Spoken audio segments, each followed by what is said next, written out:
একটা দুর্ধর্ষ বছর পার করেছিল বাংলাদেশ টি-20-তে। আর আন্তর্জাতিক পর্যায়ে দলগত পারফরম্যান্সের ফলশ্রুতিতে পাকিস্তান সুপার লিগেও বাংলাদেশি খেলোয়াড়দের বেড়েছে আধিক্য। টাইগারদের মূল টি-20 একাদশে নিয়মিত 4 জন সহ মোট 5 জন ক্রিকেটার এবার খেলতে চলেছেন পিএসএল। পাকিস্তানের বুকে এক চিলতে লাল সবুজের আলোকছটা। মোট 3টি দলে 5 জন ক্রিকেটার রয়েছেন বাংলাদেশের, এদের মধ্যে খানিকটা অভাগা রিশাদ হোসেন। ড্রেসিং রুমে বাংলায় কথা বলার জন্য তিনি কাউকে পাচ্ছেন না, কেননা নবাগত দল উইন্ডিজে তিনি একাই আছেন বাংলাদেশের প্রতিনিধি হিসেবে।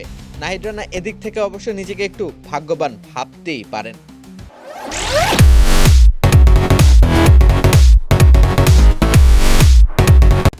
টুর্নামেন্ট শুরুর কিছুদিন আগে হুট করেই তার দল পেশোয়ার জালমি শরীফুল ইসলামকে দলে নিয়েছে।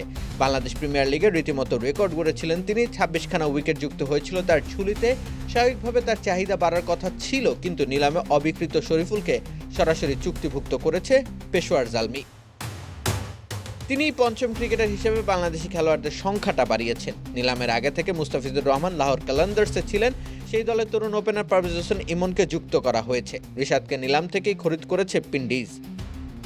বাংলাদেশি ক্রিকেট ভক্তদের পিএসএলকে ঘিরে আগ্রহ যেন তুঙ্গে। এই 3 দলের খেলোয়াড়দের দিনক্ষণ টুকে রাখছেন পাগলাটে ক্রিকেট ভক্তরা। একে অপরের মুখোমুখি লড়াইটা কেমন জমে সেটাও দেখার অপেক্ষায় এই তল্লাটের সমর্থকরা। এই খেলোয়াড়দের উপর দায়িত্বও রয়েছে অনেক। এই 5 জন যে যাচ্ছেন একঝাঁক ক্রিকেটারদের প্রতিনিধি হয়ে। বরাবরই ফ্র্যাঞ্চাইজি ক্রিকেটে বাংলাদেশের খেলোয়াড়রা থাকেন উপেক্ষিত। সেই দশা পরিবর্তনের জন্য এই 5 জনকে এগিয়ে আসতে হবে, পারফর্ম করতে হবে, সুযোগের নবদুয়ার উন্মোচিত করতে হবে।